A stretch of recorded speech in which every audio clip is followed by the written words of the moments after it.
You would be mistaken if you thought that Sharpe was just about Sean Bean running around causing mischief to the French.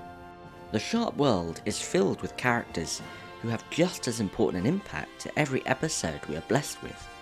From the chosen men, to Wellington's exploring officers, to even the villains they seek to thwart.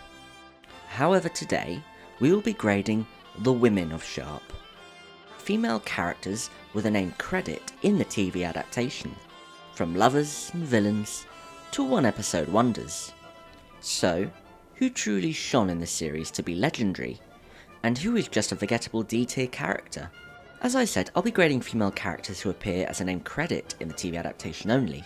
Characters who are only in the books are not included. I'll be judging on their impact on the plot of the episode, and their overall memorability of their performance.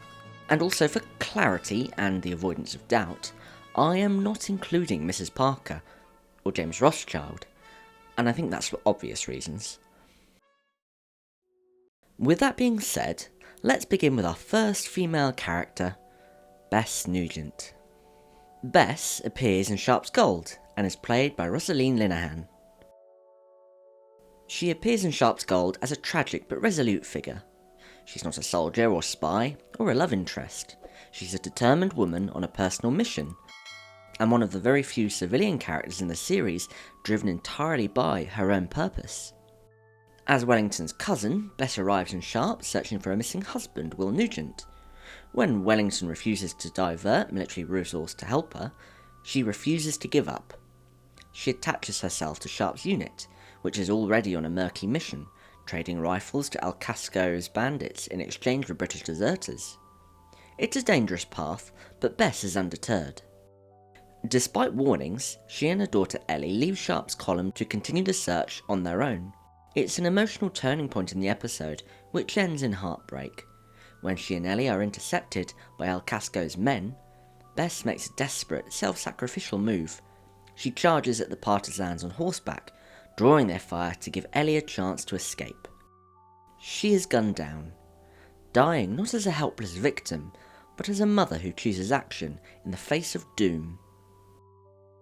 It is a hard character to start with, as Sharpe's Gold is my least favourite episode, mainly as it has nothing to do with the novel version, so I am judging it based on the character we see with the TV storyline.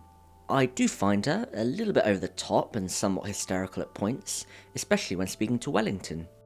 Regardless if they are cousins, she wouldn't speak to someone of the stature of Wellington like she does. In the context of the story, Bess has a strong motive and a tragic ending, but she's never allowed to grow beyond her role. Her presence adds heart, but not weight to the larger story. And that's why for me she is a C-tier character. Rosaline Linehan delivers a solid performance, but Bess feels more like a narrative device than a fully fleshed out character.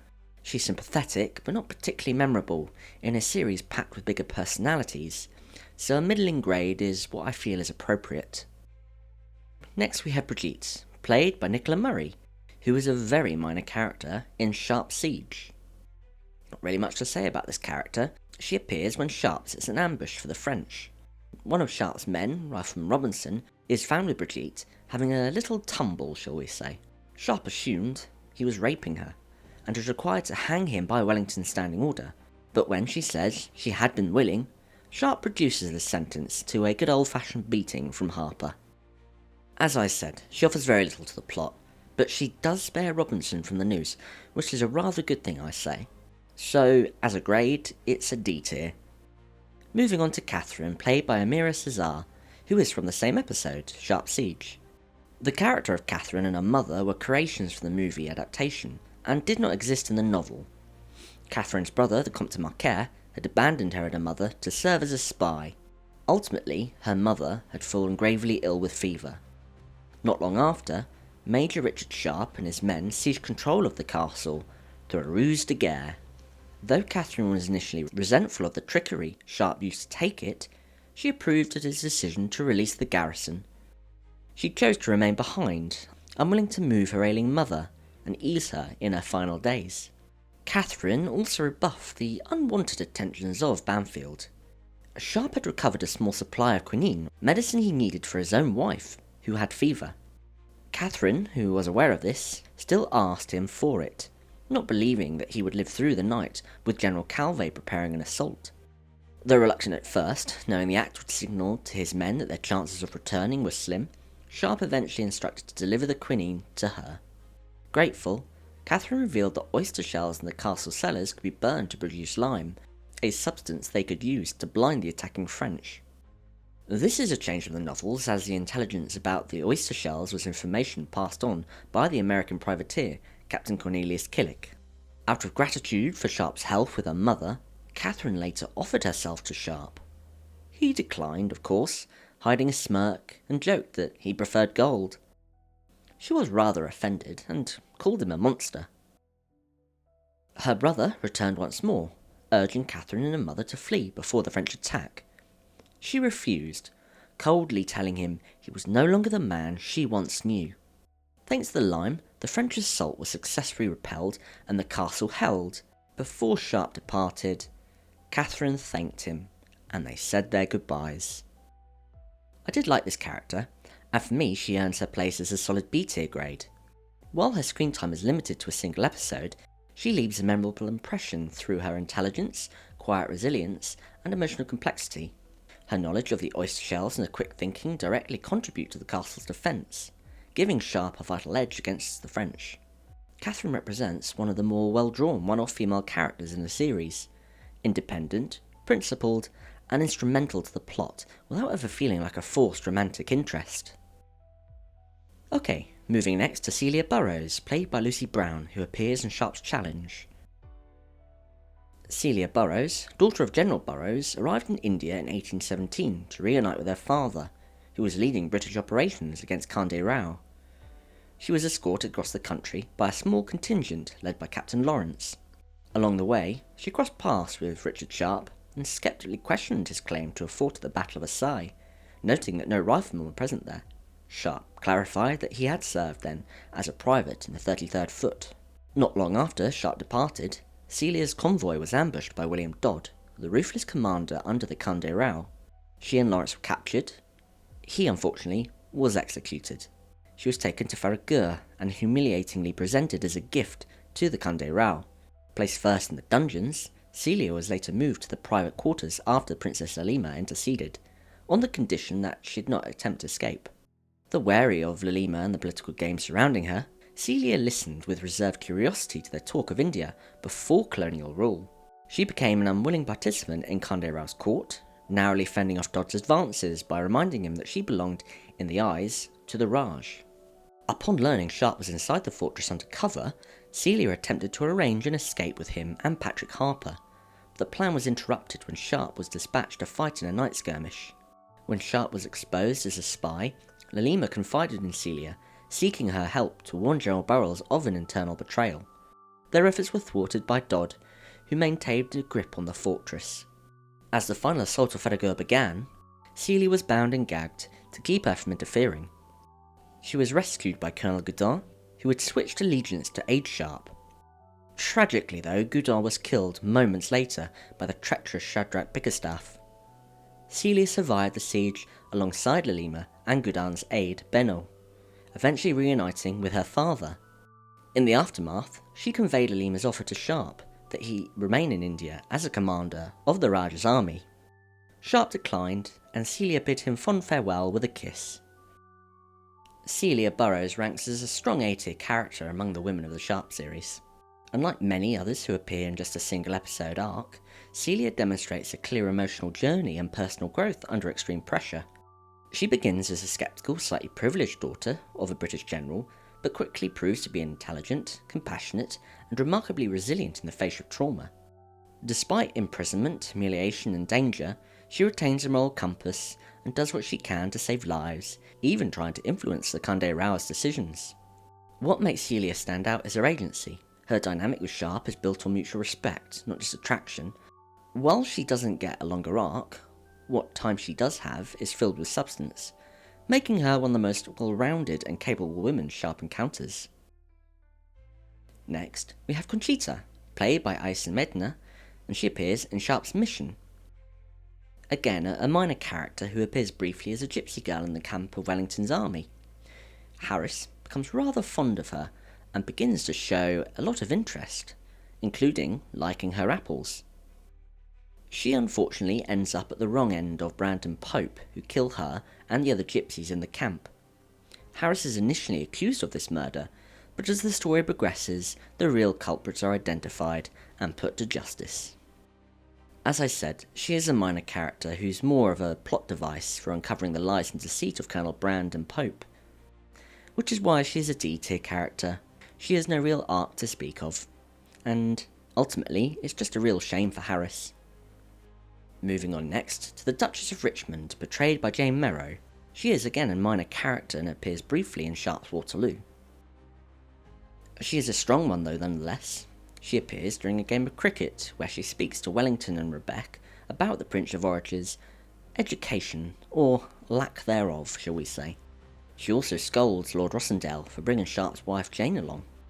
Rossendale isn't scared of Sharpe to start with, as he wasn't there, yet is alarmed to find out that he has been made Lieutenant Colonel and is on the Prince of Orange's staff.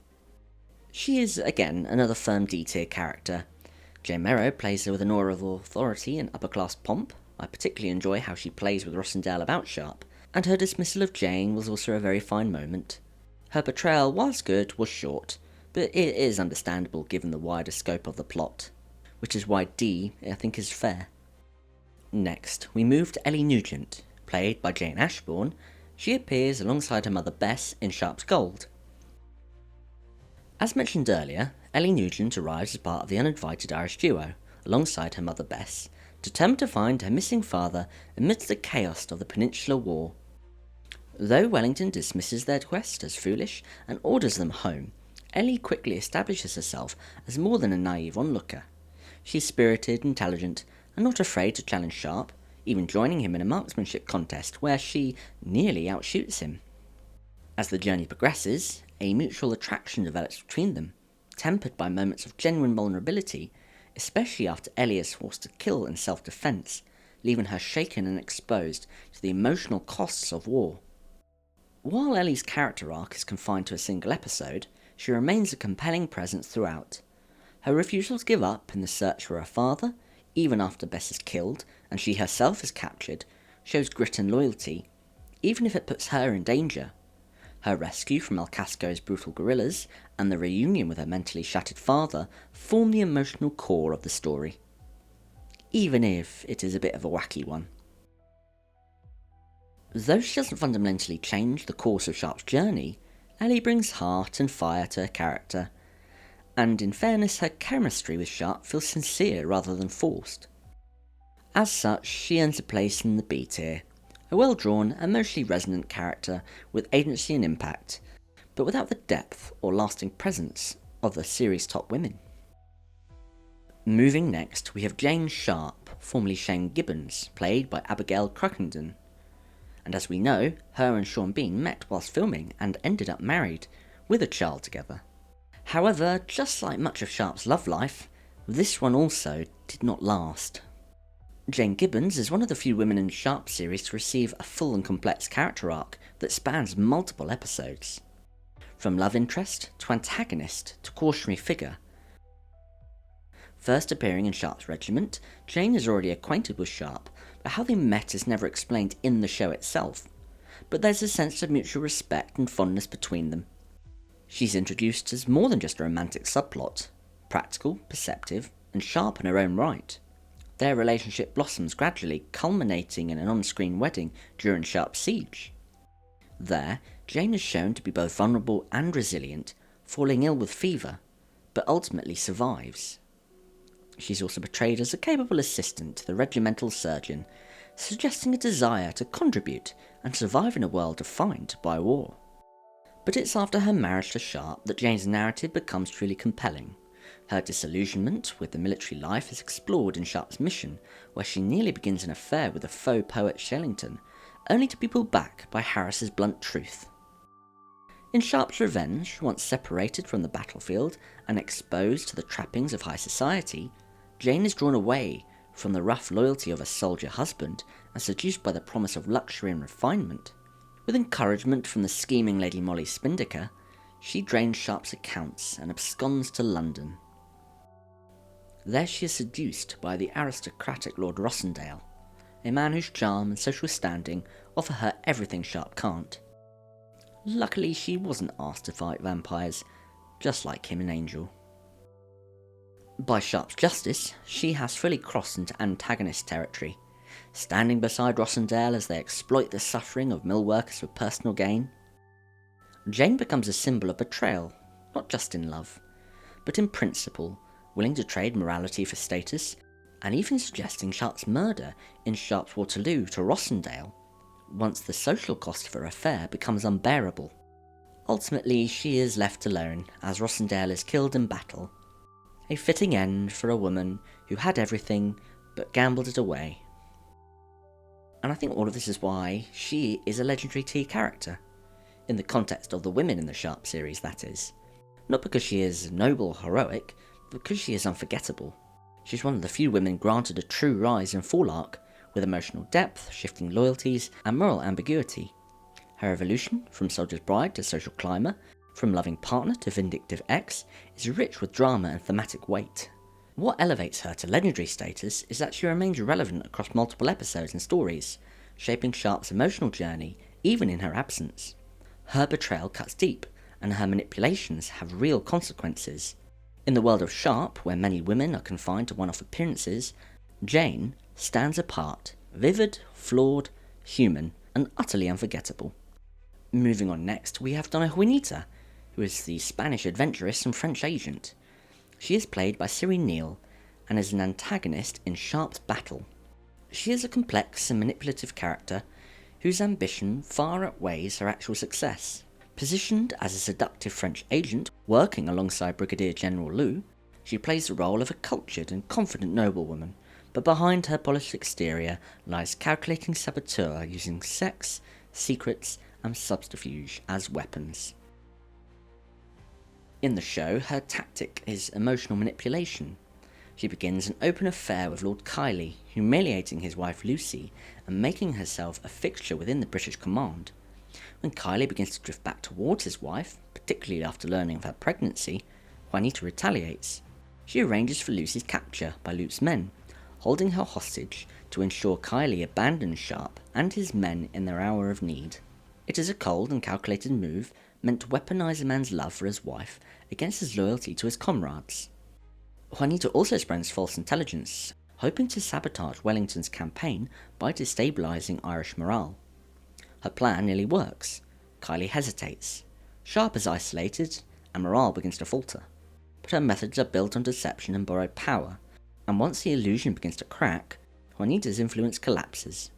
She resorts to desperate violence, shooting Sharpe during the duel with Kiley, and urging Kiley to finish the job. But in a moment of clarity and redemption, Kiley turns on her instead and kills her with a sabre. In the end, Juanita is a character full of style, but lacking a lot of substance. She is a dangerous flirt with sabotage who falls again under pressure, so that's why, for me, she belongs in the C tier. She brings chaos, yes, but never true control. Unlike more impactful antagonists in the Sharpe series, her schemes are short-term and self-serving, and her demise comes not from a grand downfall, but from the very man she tried to control. Her presence is memorable, but just ordinary. Next we move to the Countess Josefina Lacosta, who first appears in the company of Christian Gibbons in Sharpe's Eagle, and is played by Katia Caballero. Despite her title, she has fallen into hardship due to the Napoleonic Wars tearing through Spain. By the time we meet her, she's being kept as a sort of companion or mistress, notably to the pompous and cowardly Lieutenant Gibbons. She is seen taking a fancy to Sharpe after his honourable actions, unlike the ones we see from Gibbons and Berry. We also find that she is unable to pay her maids, and after Berry beats Gibbons in a game of cards, pays a little visit to Josefina in a tent. He attempts to blackmail her, saying, would she rather coin or the whip? Luckily, Sharpe intervenes and promptly throttles Berry.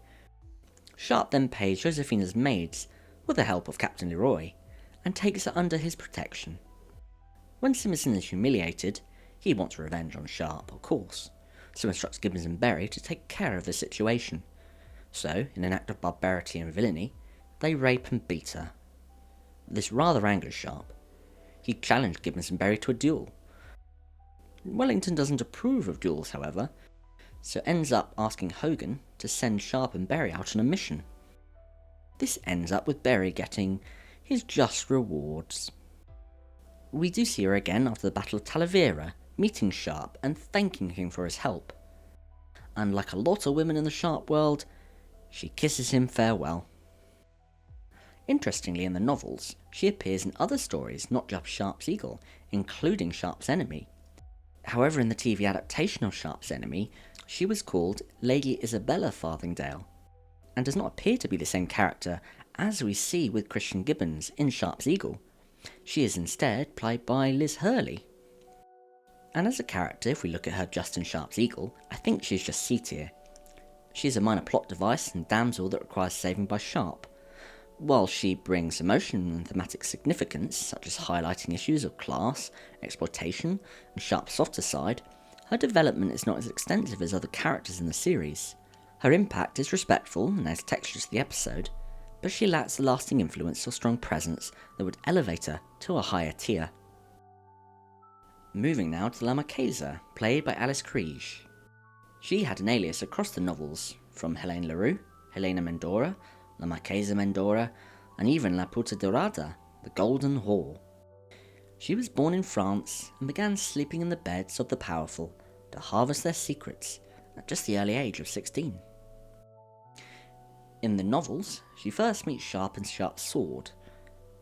She is a French spy communicating with her brother Leroux, trapped in the fort outside town. She manipulates Sharpe deftly, doing what she does best. She was glorious, tantalising. Her beauty was like a physical force. The two enter in a very secret but passionate affair, during which she leads him to believe that she is the British spy El Mirador. In the TV adaptation of Sharpe's Honour, she had never met Sharpe, and used his name in an accusation of indecent behaviour, only because Ducas told her to do so. Sharpe still extracts her from the convent Hatcher had sequestered her in, because he wants her to recant the accusations against him. We also do get one of the funniest scenes in the show, Sharpe waving a chicken around like a deranged madman. They are eventually caught by the French. She asks Sharpe to bargain away his honour for his life, something he finds he is rather incapable of doing. He is treated well until he falls into Ducas's hands.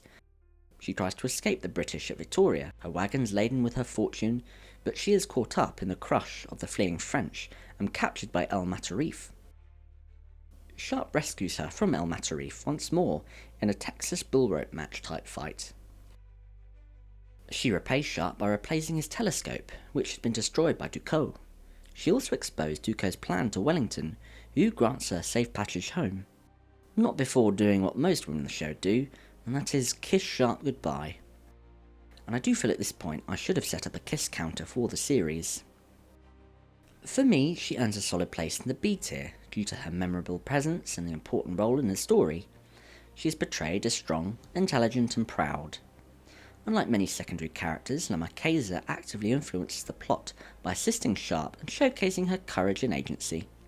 While she doesn't have a recurring role beyond the episode, her character stands out as more than just a love interest or plot device, offering depth and dignity that elevate her above many other supporting roles. Next up is Lady Anne Carmoyne, or Dowager Countess. She appears in Sharpe's Regiment and Sharpe's Justice, and is played by Caroline Langriche. She is forced into Lord Fenner's bed by his ownership of all the debts her late husband had run up. She seduces Sharpe on the orders of Lord Fenner, and is struck by his gentleness. She then becomes involved in assisting him in his efforts to expose the irregularities perpetrated by Fenner, whom she wishes to destroy. More knowing of the ways of such men than the forceful and straightforward Sharpe, it is she who actually turns up the ledgers and letters between Fenner and Simmerson, exposing the whole of the scheme, and arrives at Horse Guards just as Fenner is about to break Sharpe.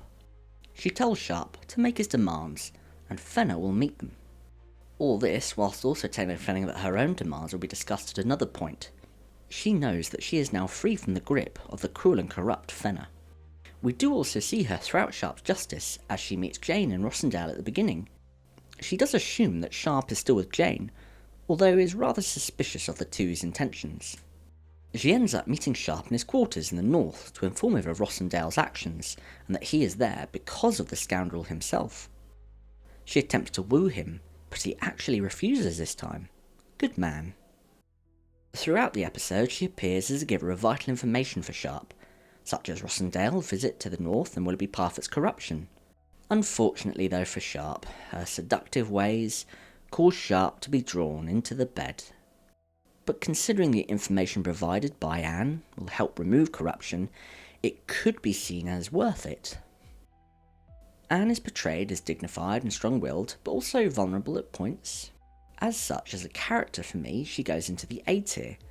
Her presence adds depth to Sharpe's world, showing the challenges of a rigid military system and the importance of alliances across social lines. Unlike many of the typical upper-class characters who appear as either antagonists or distant figures, Lady Anne is portrayed with nuance. She is sympathetic to Sharpe's cause and is generally concerned about the injustices and corruption plaguing the army. This makes her a valuable ally in Sharpe's efforts to reform military recruitment and administration. While more an on-off romantic love interest though with Sharpe, she does embody a form of strength that's based on her intellect, influence, and moral courage rather than martial prowess. Though not a central character, her appearance adds a richer social dimension to the narrative and reinforces the idea that meaningful change requires allies across all levels of society. Now we have Lady Isabella Farthingdale from Sharpe's enemy, and she is played by the great Liz Hurley. Isabella took the role given to Josefina Lacosta in the novel. Her first name may have been inspired by Isabella Harper, who was first named in the novel of Sharpe's enemy, and was replaced by Ramona in the series. Lady Isabella Farthingdale is a complicated and intriguing figure who appears in the show. Once Sharpe's lover, she later became the wife of Sir Augustus Farthingdale, a match rooted in deception. Isabella had been the mistress of a duke who passed her off as a distant relative. By the time Farthingdale discovered her true background, they were already married, and to avoid a scandal, he chose to keep the truth quiet. She travels with her husband to the peninsula and ventures to Adradas to seek a blessing for a child. Instead, though, she's taken hostage by the brutal band of deserters led by Obadiah Hagueswell and Potterfaux. Alongside Sarah Dubreton, the English wife of a French colonel, Isabella is held for ransom. While Sarah remains confident that her husband will rescue her, Isabella has little faith in Farthingdale. Sharpe arrives with Patrick Harper and Colonel Dubreton to negotiate their release, paying a ransom to keep the woman's virtue. Sharpe and his men infiltrate the town before the British assault begins. He and Isabella reconnect and spend the night together, rekindling their past one last time. But tragedy soon follows. During the attack, Hagueswell takes Isabella hostage again and, in the escape, encounters Sharpe's wife, Teresa, whom he fatally wounds before being captured by Dubreton. Isabella returns to Andradas, where she witnesses Ducos's failed attempt to force a British surrender and sees her husband reluctantly hand command over to Sharpe. Presumably after the battle, she leaves with Farthingdale. While Isabella has a significant emotional role in the episode, her influence on the broader story is limited. She provides a depth to Sharpe's character and raises the stakes of the conflict, but her presence is mostly reactive rather than active. While the part itself is relatively contained, Isabella is a secondary character in a plot driven by military action and political intrigue. Hurley brings a fitting mix of poise, sensuality and underlying fragility to the role. Her portrayal captures Isabella's social status and complicated past. She's elegant and composed, but there's also a visible tension between the surface. She has internal and external strength, such as protecting Sarah Dubreton's dignity and offers to reveal herself in front of Sharpe rather than Sarah's. As such, I think for me she earns a B tier ranking. An interesting and memorable character, but not a major driver of the plot. I feel we could have seen more of Liz Hurley in the episode, but again it is understandable given the limited time you have in an episode to showcase all characters. Moving on to Lady Kylie from Sharpe's Battle. She is portrayed by Alice Byrne. Lady Kylie appears only in the TV adaptation of Sharpe's Battle, and is a tragic and resilient figure caught in the storm of betrayal, politics and war. Estranged from her husband Lord Kylie, she nonetheless follows him to Spain, hoping to repair their marriage. Instead, she finds him flaunting his affair with the scheming Donna Juanita, whose presence is not only humiliating, but cruelly deliberate. Despite living under the same roof, Lord Kiley treats his wife with cold indifference, further driving her into despair. After enduring enough public shame, Lady Kiley strikes Juanita in a rare moment of defiance. Later, in an act of desperation and heartbreak, she approaches Richard Sharpe and offers herself to him, like a Marseille whore, if he would only convince her husband to return to her. Sharpe, true to form, refuses the offer and promises to speak to Kiley without expecting anything in return. Kiley does learn that his wife is pregnant and vows to end his affair with Juanita, sending her away for safety. Juanita, however, secretly arranges for Lady Kiley's capture by Brigadier General Liu, using her as leverage to coerce Kiley into betraying Sharpe. In captivity, Liu attempts to rape her, but Lady Kiley resists fiercely, threatening to kill herself with a broken bottle rather than let him use her as a pawn. This bold act of defiance saves her from further abuse, and she is imprisoned instead. Kiley, torn between duty and fear, delays his attack on Liu's forces. Sharpe confronts him, and the two come to blows. When Juanita intervenes and tries to shoot Sharpe, Kiley kills her in a moment of moral clarity. He then rushes to rescue his wife, but is killed by Liu in front of her cell. Sharpe avenges him by killing Liu and rescues Lady Kiley.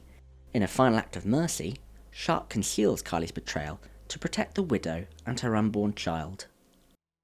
Lady Kiley is a poignant example of strength forged through suffering. She begins the story as a woman broken by neglect and public humiliation, but over the course of the episode, she emerges as a brave, principled, and emotionally complex. Her journey is one of endurance, facing betrayal, captivity, and the threat of violence, yet refusing to be cowed or used by those around her, and that's why she is a solid B-tier character. While she isn't central to any military action, her emotional arc adds depth to Sharpe's battle, and her scenes carry real weight. Her fierce rejection of Liu's domination, her dignified restraint, and her plea for Sharpe's help all demonstrate a layered, human vulnerability. Next up is Lady Molly Spinnaker, played by Connie Hyde. She appears in Sharpe's Revenge. Molly, mockingly referred to as the Merry Widow by Major Ross, is a duplicitous and opportunistic character who appears in the TV adaptation Sharpe's Revenge. Recently widowed and without means of her own, Molly survives by attaching herself to influential men, most notably Colonel Wigram, who sustains her lifestyle in finance. She initially presents herself as a friend to Jane, offering companionship and worldly advice, but beneath her charm lies calculated self-interest. When Molly learns that Jane controls Sharpe's power of attorney and has access to a fortune of 10,000 guineas, her tone shifts. She manipulates Jane to return to England, under the pretense of making Sharpe pay for duelling and abandoning her. In reality, Molly is more concerned with gaining access to Sharpe's wealth and using Jane's discontent for her own ends. Once in England, Molly becomes a leech, living off Sharpe's money, pushing Jane toward a relationship with Lord Rossendale, and encouraging the collapse of Jane's marriage. Her motivations are transparent. A reconciled Jane and Sharpe would cut off her supply of luxury and security. When the money eventually runs out, though, Molly wastes no time in abandoning Jane. In her final cutting act, Molly tells Jane that she is now no different from her, and even offers advice on how to be a more discreet courtesan. It's a moment that lays bare Molly's worldview, survival through manipulation, and wealth through seduction. She is an effective minor antagonist whose main function is to erode Jane's moral compass and create further distance between her and Sharpe. In that sense, for me, she is a C-tier character. Molly is ultimately a supporting character whose influence is contained to a subplot. Her purpose is mostly to act as a mirror to Jane's downfall, a symbol of the kind of person Jane is in danger of becoming. She is morally murky and briefly memorable, but never truly central. Molly is more of a thematic device than a fully fleshed out character, but she plays a part with sly efficiency. Now we have Lalima, sister of the Kande Rao in Sharpe's Challenge, and she is played by Shruti Vyas. Her role is tied closely to the colonial intrigue at the heart of the plot, but while she has presence and dignity, her impact on the narrative is fairly limited. Introduced as a royal, caught in the power struggle between her brother and the British, Lalima presents herself as poised and principled. She is critical of Kande Rao's increasingly violent and unstable behaviour, and seems genuinely interested in protecting her people from the chaos unfolding around her. Her interactions with other characters are generally respectful, as she demonstrates intelligence and resolve. She comes across as a friend and a caring voice to the captured Celia Burrows, offering her comfort in the midst of danger, but her influence over events is generally marginal.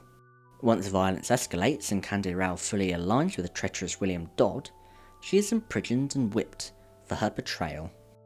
Though she represents an element of internal resistance to tyranny, she lacks the agency or screen time to leave a strong impression. She is a character with noble intentions and cultural significance, but she functions more as a symbol than a driving force. Her opposition to her brother adds a layer of more complexity to Sharpe's challenge, yet she is more ultimately sidelined by more dominant personalities, and that is why she is a C-tier character. She is noticeable for her grace and quiet strength, but she doesn't shape the course of events in a meaningful way. She's respectful, likeable, but is largely forgettable in the broader tapestry of Sharpe's female characters. Moving now to Emma, or is affectionately known as Lass in Sharpe's Sword. She is a television-only character played by Emily Mortimer. Her inclusion in the TV adaptation helps fill the gap left by the absence by Helen LaRue, Sharpe's love interest in the novel, but Emma's arc offers something unique: emotional vulnerability, psychological trauma, and spiritual rebirth within the brutality of war. Introduced as a novice nun travelling with Father O'Sullivan, Emma's world is violently shattered when she witnesses O'Sullivan and 2 other nuns tortured and murdered by Colonel LaRue. Hiding in silence during the ordeal, she emerges from the experience deeply traumatised and unable to speak, a hysterical mute. Sharpe finds her shortly after and brings her under his protection in the South Essex camp, where she begins a slow, painful recovery. She clings to Sharpe, even sleeping in his tent. She casts off her religious identity, symbolised by her refusal to wear the crucifix and her adoption of a rifleman uniform. As she travels with the army to Villafranca, her spiritual journey runs parallel to the military campaign. She's recognised by Father Curtis, who gently pushes her back towards the church. Her care for Sharpe, while he lies wounded, becomes a crucial turning point. When Sir Henry Simmerson tries to exploit vulnerability, she shocks him and the audience by turning the tables with a pistol and remarkable defiance. It's one of the most satisfying scenes in the episode, and shows just how far she has come. Her voice returns in an intimate moment with Sharpe, as she speaks for the first time to say his name, but while she declares love, Sharpe can't reciprocate. Emma's path doesn't end in romance, but in personal reclamation. After narrowly escaping an attempted rape by Simmerson, in a rare act of righteous swordsmanship, she renews her commitment to the faith. In their final, bittersweet goodbye, Sharpe calls her by her name. Emma, or Lass, is a rare kind of Sharpe character, soft-spoken, emotionally raw, and shaped more by inner transformation than battlefield bravery. She brings a different kind of courage to the series, one rooted in survival, healing, and personal dignity. Her journey from voiceless trauma victim to self-possessed woman is compelling, and Emily Mortimer's performance brings understated strength to the role, so for me that earns her a solid B-tier ranking. She is a one-episode character with limited influence in the broader arc of the Sharpe series. She doesn't shape strategy or alter the tide of war, and once the story arc is complete, she disappears from the narrative, but for the brief window in Sharpe's Sword, she holds her own and leaves lasting emotional impression. Next is Lucille, and there's another one of Sharpe's love interests, although this one actually lasts. She is played by Cecile Powley, and appears in Sharpe's Revenge and Sharpe's Waterloo. Lucille is a character whose impact lies not in battlefield heroics, but in personal transformation, emotional complexity, and her role as a stabilising force in Richard Sharpe's chaotic life. She first appears living in Normandy with her brother Melo. Tragically though, he is murdered by men wearing green coats, mistaken for Sharpe's British riflemen. When Sharpe and Captain Fredrickson arrive seeking her brother's help, Lucille assumes they're killers and shoots Sharpe, wounding him severely. Once the misunderstanding is cleared, she cares for Sharpe during his recovery and forms a bond with Fredrickson. Fredrickson eventually proposes to her, but she gently turns him down, marking her as both kind and independent, unwilling to settle out of obligation. Left alone with the convalescing Sharpe, Lucille's relationship with him begins to grow from wary tolerance into mutual understanding and affection. What follows is a genuine emotional connection, one of the most believable and natural romances in the Sharpe series. After Sharpe learns of James' affair with Rossendale, he wastes no time in sharing a bed with Lucille, to the annoyance of Fredrickson. She also offers a statement proving Sharpe's innocence to the court and appears by his side during the final hearing. We end the episode with him leaving her to travel back to England. She does, however, appear again in Sharpe's Waterloo. Loyal to Sharpe, she follows him to Brussels during Napoleon's final campaign. At the Grand Ball, she glimpses at Jane, Sharpe's estranged wife, and deems her beautiful, only for Sharpe to reply that Jane lacks beauty within. Lucille is a B-tier character for her emotional significance and narrative importance, particularly in Sharpe's revenge. She's a rare non-military character who changes Sharpe, not through violence or shared battle, but through care, forgiveness and love. Her journey from vengeance to compassion is well written, and her scenes with Sharpe are filled with quiet nuance. Though she doesn't impact the larger war effort or take part in major decisions, Lucille's presence lingers. She represents a kind of domestic hope, the promise that even a scarred soldier like Sharpe might find peace. Moving next to Louisa Parker, a minor character in Sharpe's Rifles and played by Karen Tunge. She was the niece of Methodist missionaries in Spain and was described as bright-eyed, dark-haired, with a mischievous smile. She is first seen when Sharpe and his men fight off a French ambush and is interrogated by Sharpe. She was quietly courted by Don Blas de Var. By the novel's end, she had agreed to marry him. And there isn't really much more to say about her, to be honest. She appears briefly and has no real impact on the show's plot. And that's why she is just a D-tier character.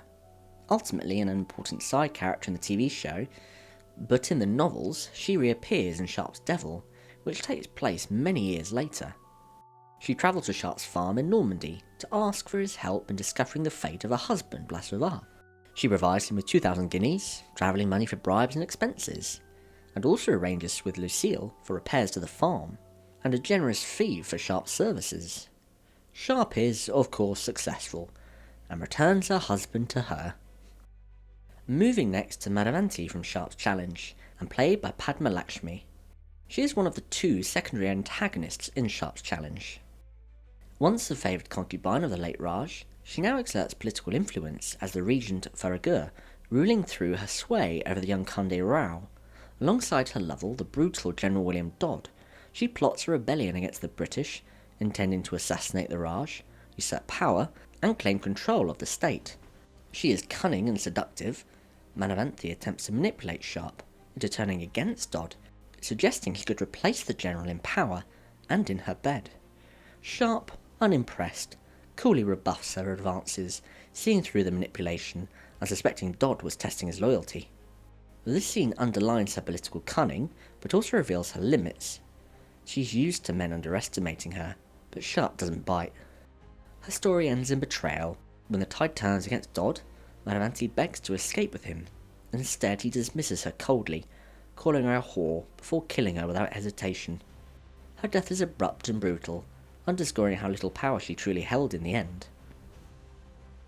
And that's why for me she's just a C-tier character. While Madhavanti is an intriguing presence, visually striking, politically ambitious, and morally ambiguous, she ultimately doesn't command the narrative. She influences events from behind the scenes, but lacks the menace or complexity of Sharpe's more iconic adversaries. Her arc is one of overreach, ending not in triumph or redemption, but in humiliation. An interesting character, but one whose potential is never fully realised. Moving next to Maharani Padmini, played by Nandana Sen. She is introduced as part of a caravan, and we first meet her when her servants are trying to bleed a horse.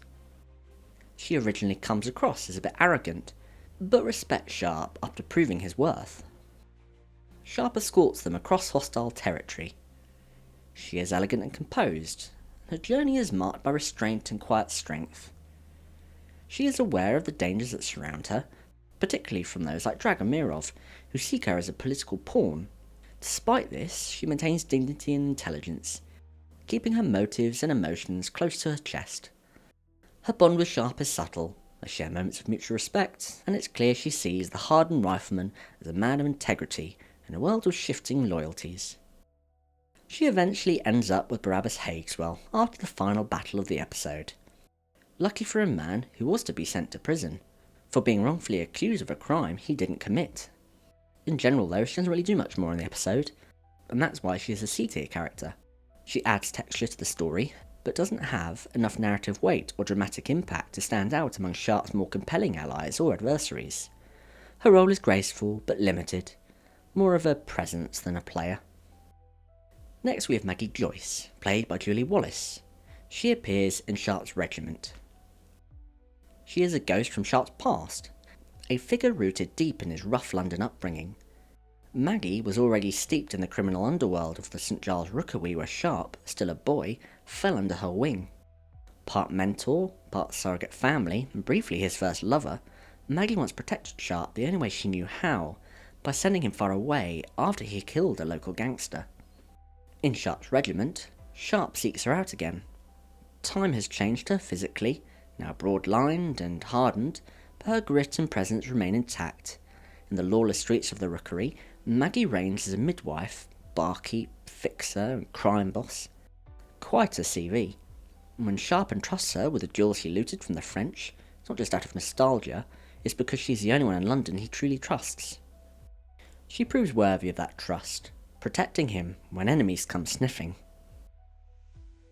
They share a drink and a moment of camaraderie, but Maggie fades from the narrative as quickly as she enters it, and that's why she lands in the D tier. While she offers a brief window into Sharpe's rough origins and adds flavour to his time in London, she functions more as a narrative device than a character with real agency or development. Her importance is entirely tied to Sharpe's backstory. She doesn't grow, change, or influence the larger plot. She's colourful, yes, and vividly drawn, but ultimately she's little more than a pit stop in Sharpe's journey. Moving swiftly along to Mary Angelique Bonnet, played by Beatrice Rosen. She appears in Sharpe's peril and is a major character throughout the episode. She is one of the standout characters in Sharpe's peril, played with poise and subtle strength. When Sharpe and Harper agree to escort her to Calemgong, she appears to be a classic image of a refined French aristocrat, educated, composed, and seemingly out of place in a land plagued by rebellion and danger. Yet as the journey unfolds, it becomes clear that she is anything but delicate. She confronts bandit attacks, betrayal and captivity with grace and quiet resilience, never reduced to a mere damsel in distress. Her emotional arc is one of the most compelling in the later Sharpe films. Initially travelling to reunite with her fiancé, Major Joubert, she is devastated to discover his treachery. When Joubert ultimately kidnaps her and rides off during battle, he attempts to rape her. When Sharpe stops the assault and attacks Joubert, she kills him herself with his own pistol. It's a defining moment that sets her apart from many of the Sharpe's past romantic interests. She doesn't just endure her circumstances, she alters them. Even while drugged and held captive by Dragomirov, she never loses her dignity. Her bond with Sharpe develops gradually and credibly, one built on shared hardship and mutual respect, not fleeting attraction. She proves not only emotionally intelligent but morally grounded, rejecting manipulation and standing firm in the face of violence. By the film's end, she talks of visiting Sharpe's farm in Normandy, a hopeful, forward-looking gesture that feels genuine rather than sentimental. For her role, she earns an A-tier rank, because she is smart, courageous, and integral to the story. She makes critical choices, shapes her own destiny, and evolves naturally throughout the events of the film.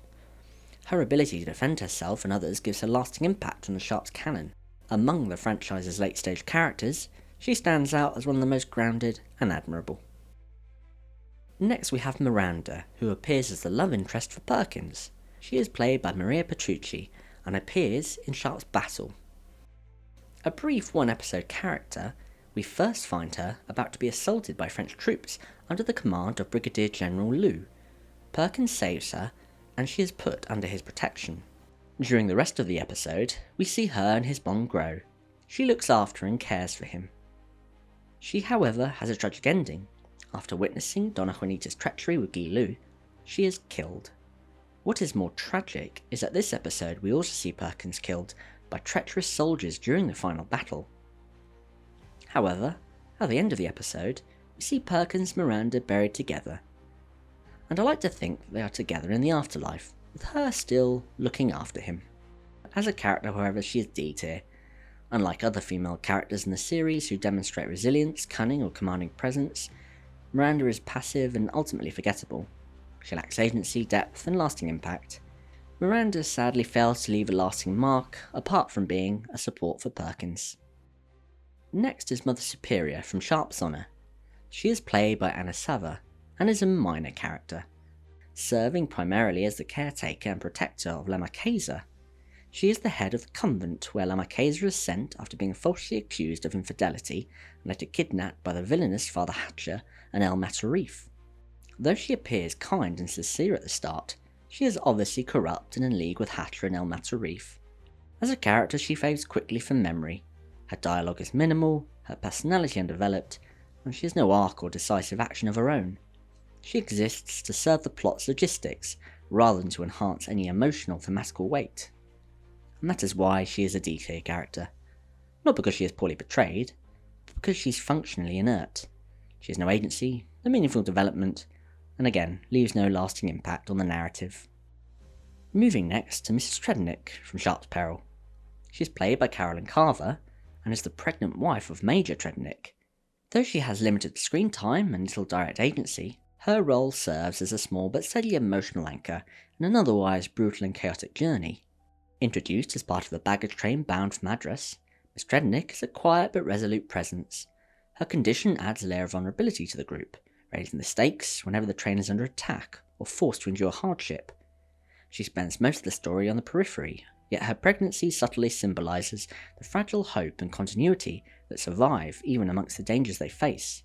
Perhaps the most memorable moment is at the climax, when she goes into labour, just as they are about to come under attack from Dragomirov. She is protected during the battle by Beauclair, who gives his life to keep her and the other women safe. Although not a fighter, she becomes a kind of symbol of what Sharpe and his men are trying to protect: innocence, family, and the future. As such, Miss Tredenick earns a C tier ranking, because while she doesn't shape the plot through decision or dialogue, her presence has weight.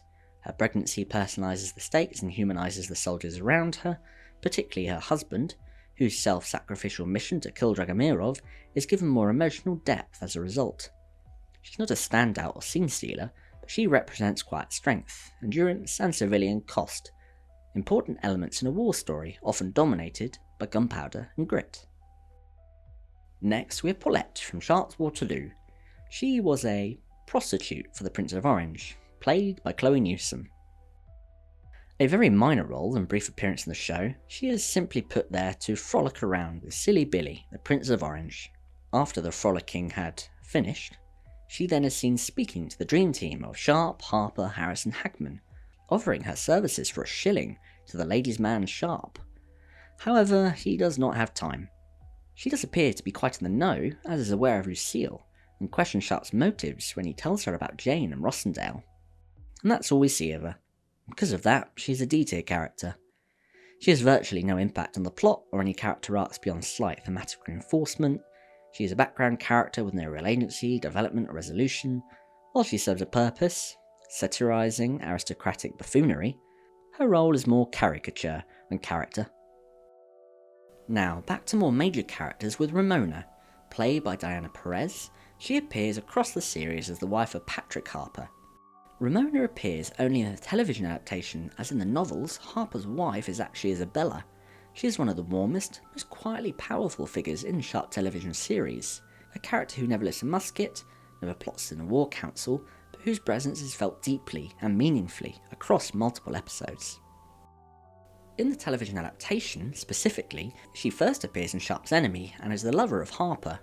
She is already pregnant with Harper's child.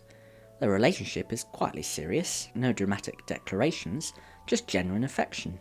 In Sharpe's honour, Harper has to leave Ramona to save Sharpe's reputation. Whilst he was away, their child is born, delivered not by doctors or nurses, but by the trusted hands of Sharpe's men, Hagman, Harris, Cooper and Perkins. In their honour, the baby is named Patrick Jose Hagman Harris Cooper Perkins Harper. Upon successful delivery, said a prayer over mother and son, and each contributed a coin for the boy whom she named.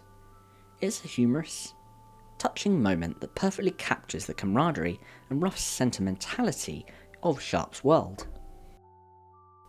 After Sharpe is wounded and presumed dying, it is Ramona who finds him in the death room and helps nurse him back to health. Later, when Harper is knocked unconscious in the battle and believed he is near death, he confesses to Father Curtis that he wishes to marry Ramona. The priest, ever practical, wastes no time and performs the wedding ceremony on the spot. It's a marriage built not on spectacle, but on survival, love, and deep emotional roots. In Sharpe's mission, we find that Ramona and Patrick have been having, let's say, intimacy issues, and confesses to Sharpe about having no ups or downs. Pope, who is part of Brown's boys, has his eyes on her, eventually trying to assault her. That is until Harper saves the day. Pope does, however, steal her crucifix, which causes her great distress. Luckily, Harper manages to retain it by giving Pope the ending he deserves. Eventually, Ramona and Harper settle in Ireland after the Battle of Toulouse, where Harper becomes a horse trader. It's one of the few generally happily outcomes in the series. Her final appearance comes from Sharpe's challenge when she is seen silently waiting outside the Duke of Wellington's office.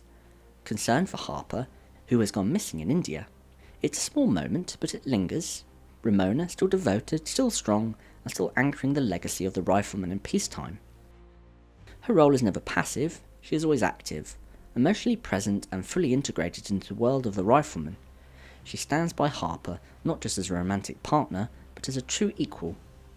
That's why she belongs without question in the legendary tier. In a show full of soldiers, traitors, generals and killers, Ramona represents something else entirely: endurance, love and normalcy. She isn't involved in battle or strategy or political schemes, but her love, loyalty and emotional intelligence make her one of the most beloved characters in the series. Moving next to Sally Bunting, played by Karen Meager. She appears throughout Sharpe's Justice. She is a kind-hearted and morally upright character caught in the thick of political unrest and personal conflict during one of the series' more grounded, socially focused episodes. Sharpe's Justice is outside Sharpe canon, as it does contradict Sharpe's history as established in the novels. Most specifically, Sharpe was not born in Yorkshire, but fled there from his native London at age 12 or 13. His mother died and had no known siblings. Although her screen time is limited and her role modest, she provides a valuable emotional connection to Richard Sharpe's past, anchoring the episode in a more personal and introspective corner of his character. Sally grew up at the same Yorkshire foundling home as Sharpe. Though she was a few years older, in a rare glimpse into Sharpe's early life, it's revealed that Sally had been one of the few people who showed him kindness in childhood, sneaking him extra food and offering friendship in an otherwise cold and brutal environment. That shared history re-emerges years later, when Sharpe, now a seasoned officer, returns to Yorkshire during a tense post-war period filled with industrial unrest, corruption and class conflict. Now a calm and practical figure of compassion and stability, she aids Sharpe discreetly, providing information and emotional support. She pays a price for her loyalty though. In one of the episode's darker moments, she is beaten by Saunders, looking for information about Matthew Truman and trying to suppress dissent. It's a brutal but effective reminder of the personal cost of defying power, even for someone who lives quietly and tries to help others. Despite this, she remains resilient. By the end of the episode, Sally's story takes a gentle, redemptive turn. She forms a bond with Hagman, one of Sharpe's most loyal and likeable men. Their connection, though understated, suggests a hopeful future, beyond the violence and oppression depicted throughout the episode. With all that being said, Sally Bunting is a C-tier character for me. She's not a battlefield presence, nor is she central to the larger Sharpe mythos, but she plays an important symbolic role in Sharpe's Justice. She embodies kindness, endurance, and the forgotten story of ordinary people who helped shape Sharpe long before he ever picked up a rifle. Moving next to another Sally, Sally Clayton, who appears in Sharpe's company and is played by Louise Germain. She was a British woman who accompanied her soldier husband Clayton in Spain during the Peninsular Campaign. She isn't a major character, but has an infectious personality which rides throughout the episode. In the novel, Sharpe described her as a pretty girl, one of the battalion wives, who usually was the one to cut Sharpe's hair. In the TV adaptation, Obadiah Hageswell was obsessed with her and abused her husband in the hope that she would offer herself to him to stop the abuse. He thought her the prettiest of the wives, and tragically after the assault on Badajoz, not only does Clayton himself get killed in battle, Hageswell stole their money, raped, and killed Sally, leaving behind their children as orphans. As a character, her minimal screen time and lack of further development put her in the C tier. Ultimately though, she doesn't offer much more than a bit of comedic relief, and serves as a device for Hageswell's evil and barbarity. Next we have Sarah Dubreton, played by Helena Mitchell. She appears alongside Liz Hurley in Sharpe's enemy. She is the English wife of French Colonel Michel Dubreton. Sarah is captured by deserters and held for ransom alongside Lady Farthingale. Her relationship with her husband adds emotional depth to her character. Unlike some of the distant or strained marriages portrayed in Sharpe, Sarah is generally loved by her husband, and he is the French envoy bringing ransom to deserter army, just as Sharpe is for the British. Unlike many minor characters in the series, Sarah's role is marked by a blend of vulnerability and resourcefulness that elevates her importance in the story. She is quick thinking and well educated. She alerts Sharpe as to where she is being held by means of reciting a poem, which Sharpe dutifully reports, demonstrating that she is just more than a damsel in distress. She is an active participant in her own salvation. Following the rescue, Sarah is safely reunited with her husband, providing a moment of relief and emotional closure amidst the surrounding violence and chaos. Her character highlights themes of loyalty, love, and the power of intellect under pressure, qualities that resonate strongly throughout the Sharpe series. Though Sarah's screen time is limited compared to main characters, her combination of courage, intelligence, and the emotional stakes of her story earns her a solid B tier ranking.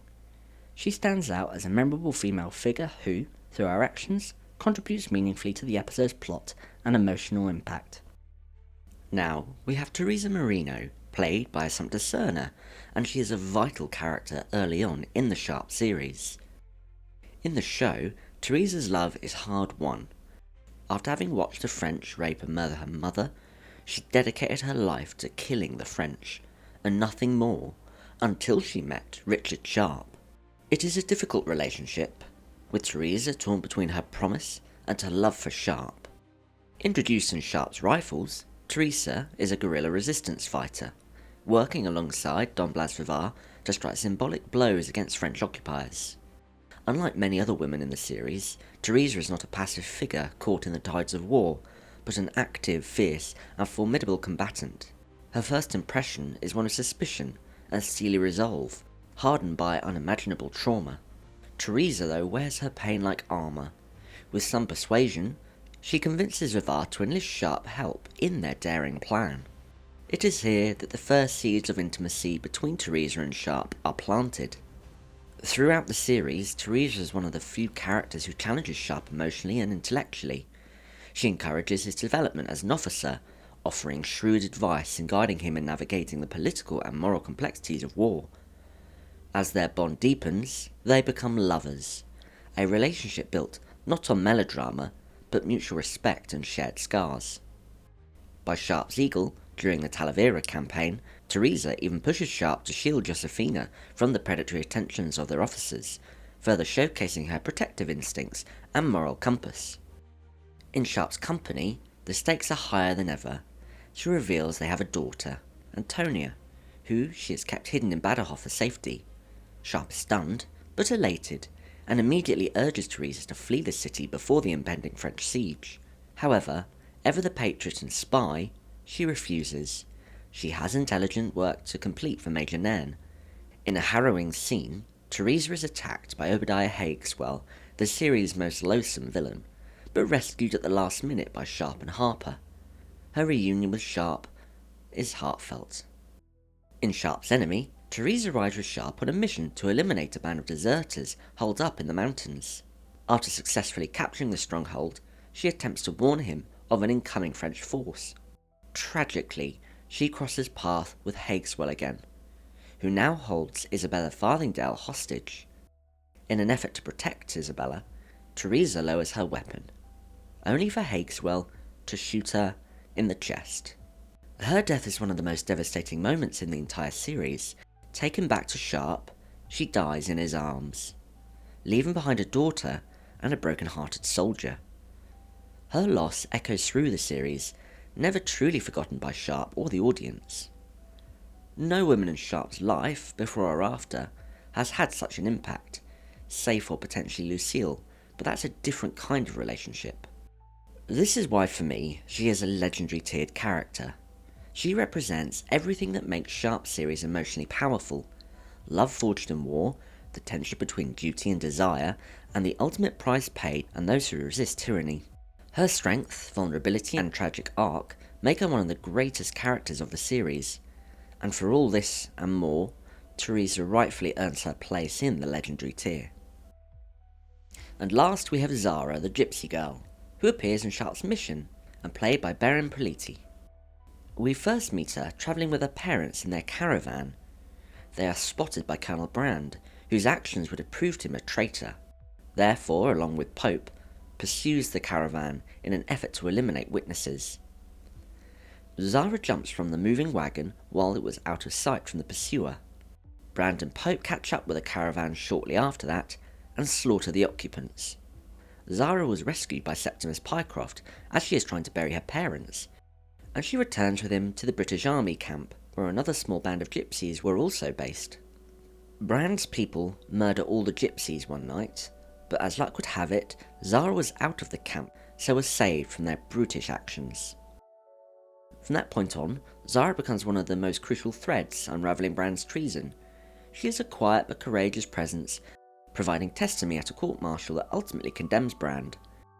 Despite all she has lost, Zara maintains a sense of dignity and resilience. Her bond with Pycroft, who moves from the comic relief to a genuine protector, develops tenderly in the background. And by the end of the episode, he proposes to her, offering the possibility of a better life after the horrors she has endured. Though not a central figure in the series, Zara plays an important role in Sharpe's mission, put her in the C tier. She helps to expose betrayal at the highest levels and providing emotional grounding to the episode's darker themes. She exemplifies the cost of war for civilians, especially the innocent caught up in the crossfire, and adds another layer of heart to Pycroft's arc. And there you have it, the women of Sharpe ranked from legendary to D, from battlefield legends to blink and you'll miss them extras. Each brought something to the chaos. Let me know in the comments if you agree or disagree with some of the placement of the characters. Also, let me know what you would like me to rank next. I hope you enjoyed this, and please do like, share and subscribe to help the channel grow. As always, I'll see you over the hills and far away.